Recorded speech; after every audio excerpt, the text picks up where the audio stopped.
we are going to take our guest straight to Davos and we'll have a conversation with Dr. C.N. Aswathnarayan, IT Minister of Karnataka, joining us live on the program. Very good evening to you, Dr. Aswathnarayan. Thank you so much for joining us here on Mirror Now. All eyes are on the states who are there in Davos and pitching for the investors to come into your respective states. I would like to begin by asking you, what is your focus to encourage investment in the IT capital city of Karnataka? Since the state of Karnataka has been known as a very progressive state and most innovative state. So probably in this direction, the state has been attracting a lot of investments time and again. And to continue in the same trend, in the Davos is a place where we need to network, connect with various important players across the world, government to government, industry to industry, entrepreneurship, NGOs, civic society, all possible stakeholders we do interact here. This is a place where the entire world meets. Probably this is the ideal place to be here and Yes. to showcase the capabilities, the strength, and the future of the state of Karnataka and India.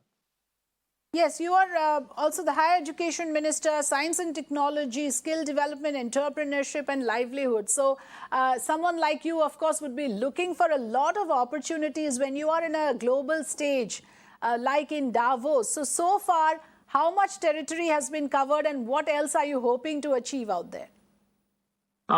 We interacted more with many players, many important players from all the sectors. From all the sectors, we have interacted with them.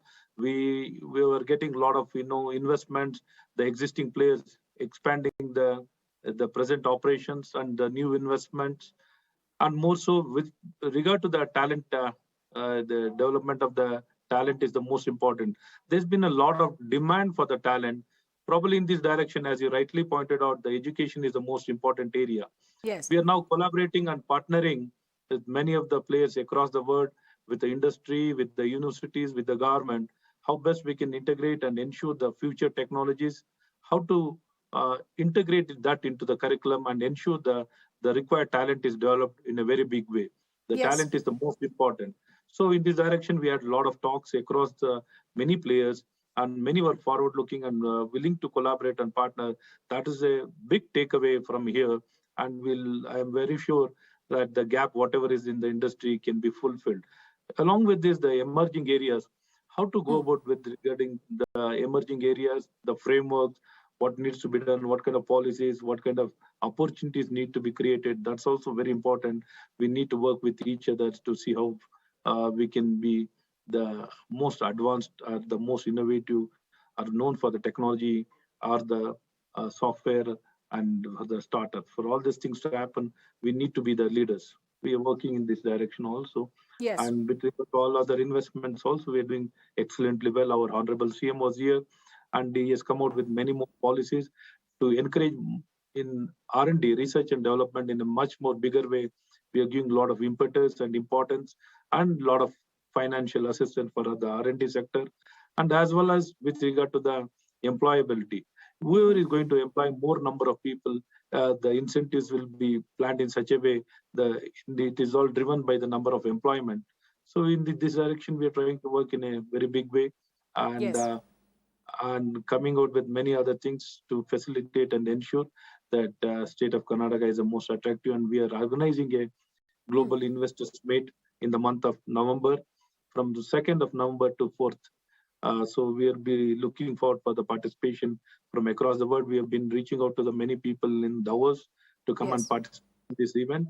And as well as we are having our 25th year of celebration for the Bengaluru Tech Summit. For this also, we are inviting the people in a very big number, and few people we are asking them to be the keynote utters and to be part of the panel. And like this, we are trying to engage people in the activities of our state.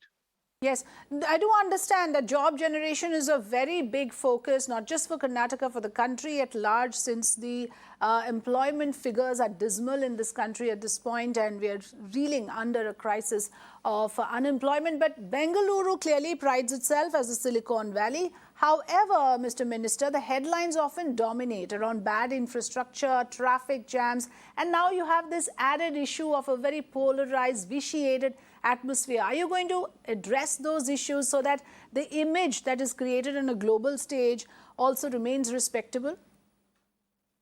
See, that is a narrative been trying to create by people. That is not true. But the fact is, we are trying to convey to the people this is the best place where there's no issues, there's no polarization, there's no difference. And with regard to the law and order, it is all the best place to live and prosper.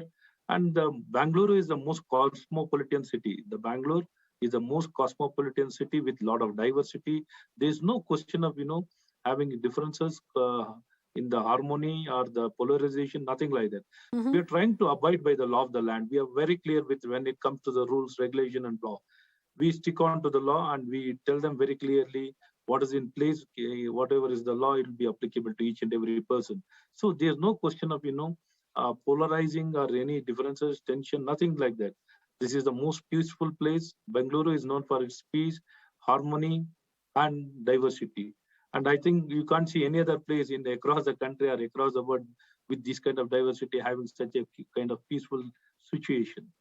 Yes. And yes, but we are given to understand, Dr. Aswathnarayan, that there is a very healthy competition also happening, especially between Hyderabad and Bengaluru.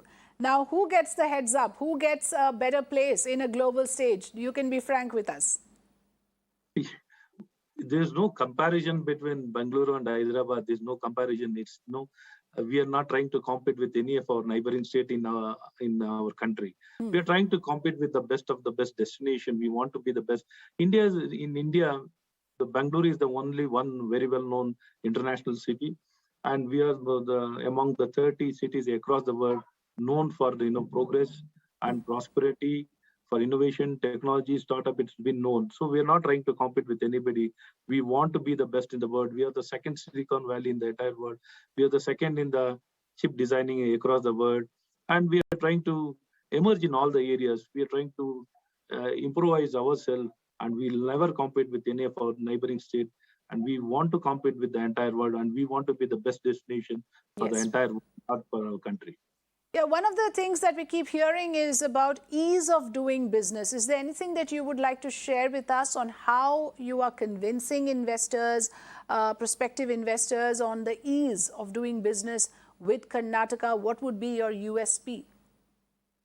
After our party came into the power, in the past 2 years, 10 months, we have come out with a lot of reforms with regard to the land reforms, Industry Facilitation Act, ABC-based, affidavit-based clearance.